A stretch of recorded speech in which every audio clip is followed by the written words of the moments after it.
नमस्कार दोस्तों, आज आपके लिए प्रस्तुत है विलियम फॉकनर का लिखा हुआ ड्राई सितंबर। यह एक शॉर्ट स्टोरी है जिसको लिखा गया था 1931 में। और विलियम फॉकनर का जन्म 25 सितंबर 1897 में हुआ। यह एक अमेरिकी लेखक है। तो देर न करते हुए कहानी पे आते हैं और इस कहानी का आज मैं समरी आपको सुनाऊंगा। तकरीबन 2 महीने हो चुके हैं मगर बारिश अब तक नहीं आई। बारिश नहीं आने के कारण हालात बहुत ही बुरे बन चुके थे। इसी बीच एक अफवाह फैलती है कि मिस मिनी कूपर नाम की एक औरत के साथ किसी काले व्यक्ति यानी निग्रो व्यक्ति ने दुर्व्यवहार किया है। कुछ लोगों का मानना है कि मिस मिनी कूपर पर काले व्यक्ति ने आक्रमण किया है और कुछ लोगों का कहना है अपमानित किया है और कुछ लोगों का मानना है कि काले व्यक्ति ने उन्हें डराया है।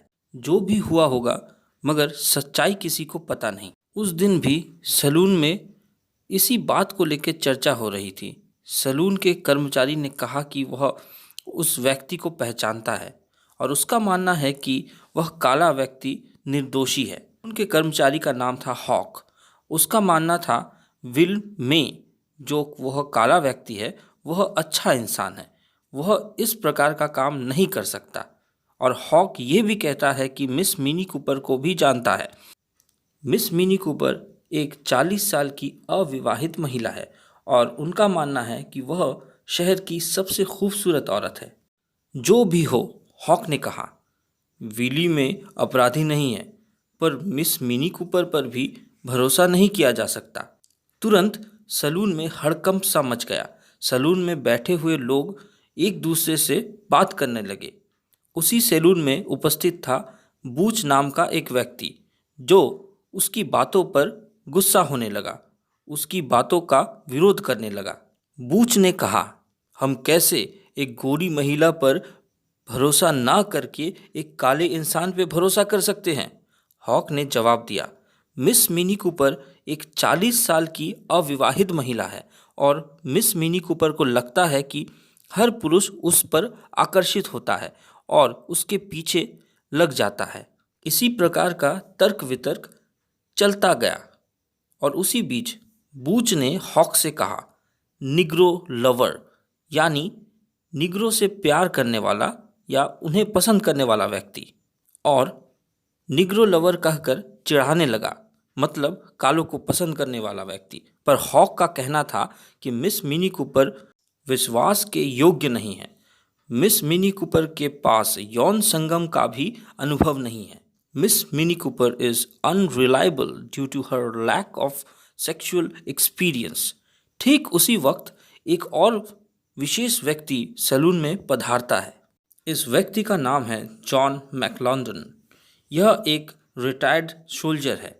इन्होंने कई देशों में युद्ध किया था जैसे फ्रांस, और इन्हें वीर चक्र भी प्राप्त था। यह एक बलवान और वीर इंसान था पर यह कालों से यानी निग्रो व्यक्तियों से नफरत करता था। मैकलॉन्डन ने सबके सामने एक प्रश्न रखा, तुम लोग ऐसे ही बैठे रहोगे और वो निग्रो काला इंसान हमारी महिलाओं को रेप करेगा? बूच नामक व्यक्ति ने मैकलॉन्डन को पूरा समर्थन दिया। अरे मैं तो यही चाहता हूँ और यही तो तब से कहना चाह रहा हूँ। फिर किसी तीसरे व्यक्ति ने कहा, रेप? क्या सच में रेप हुआ? मैकलॉन्डन को भयानक गुस्सा आया।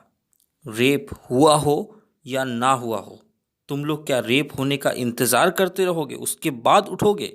अरे कुछ तो करना होगा उनके खिलाफ, इन काले व्यक्तियों के खिलाफ।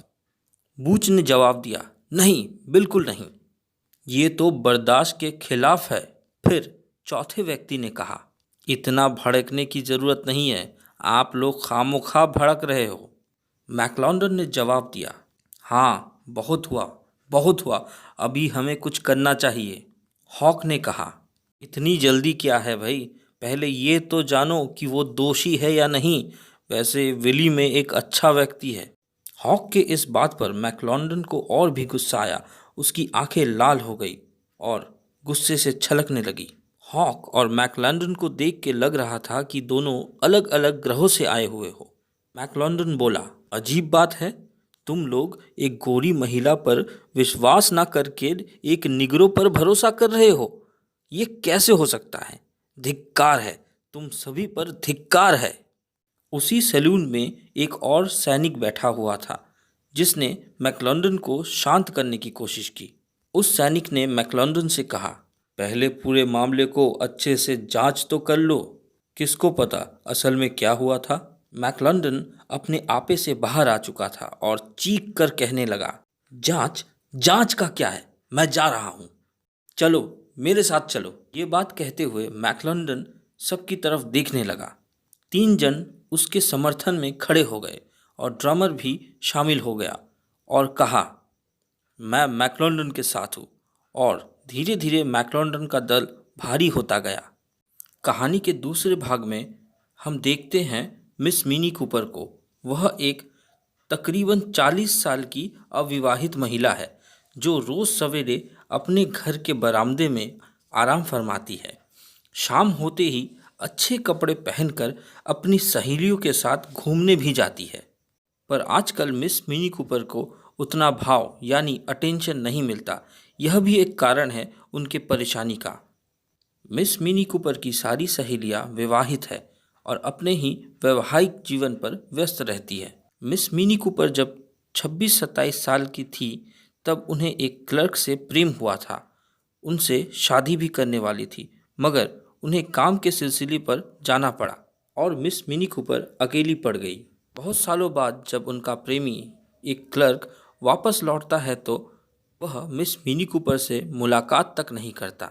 जो भी हो, मिस मिनी कूपर आज समाज के सामने करुणा का पात्र बन चुकी है। वह आजकल शराब भी पीती है।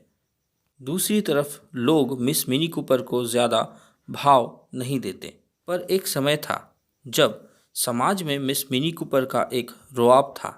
आजकल मगर कम उम्र की लड़कियां मिस मिनी कूपर को आंटी कहकर पुकारती है। कहानी के तीसरे पार्ट में हम देखते हैं हॉक मैकलॉन्डन की तरफ दौड़कर आ रहा है। मैकलॉन्डन गाड़ी में चढ़ने ही वाला है। हॉक समझाने की कोशिश करता है पर कोई परवाह ना करते हुए वह गाड़ी चलाना शुरू कर देता है। हॉक की बातों पर कोई भी गौर नहीं करता। बाकी सब यही चाहते हैं कि निग्रो यानी विली मे को सज़ा जैसे भी हो देना ही चाहिए, पर ये हॉक नहीं चाहता। उसके ना चाहते हुए भी हॉक को गाड़ी में चढ़ना ही पड़ता है। सफ़र शुरू हो जाता है और अंधेरा भी छाने लगता है और पहुंचते हैं आइसक्रीम प्लांट पर, जहां पर निग्रो व्यक्ति यानी विली में काम करता है। मैकलॉन्डन ने पुकारा, विल, विल। थोड़ी ही देर में विल में आता है। उसके आते ही उसे ज़बरदस्ती गाड़ी में चढ़ा दिया जाता है और गाड़ी की रफ्तार बढ़ती ही जाती है। विल में घबरा जाता है क्योंकि वह इन सब बातों से अनजान था। वह उनसे पूछता भी है कि उसे क्यों चढ़ाया गया और उनका मकसद भी, और उसे छोड़ने को भी कहता है, मगर कोई नहीं छोड़ता। वह गाड़ी को रोकने की भी बात करता है पर गाड़ी चलती ही जाती है।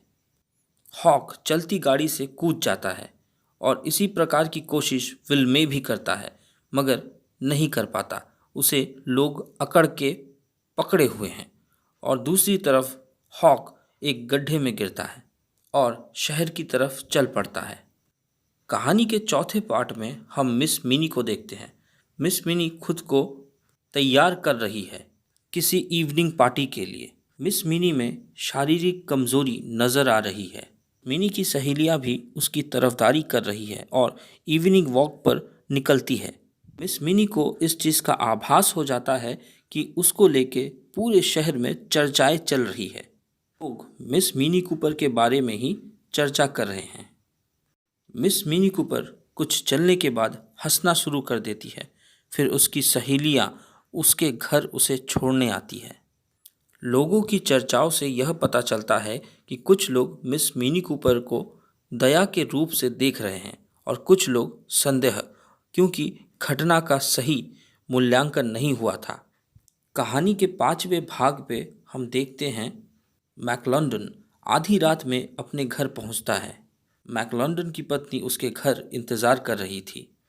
वह अपनी पत्नी से कहता है इतनी रात तक जागने की क्या ज़रूरत है, और अपनी पत्नी का कान पकड़कर उसे दर्द पहुंचाता है और फिर अपने बंदूक को टेबल के ऊपर रखता है।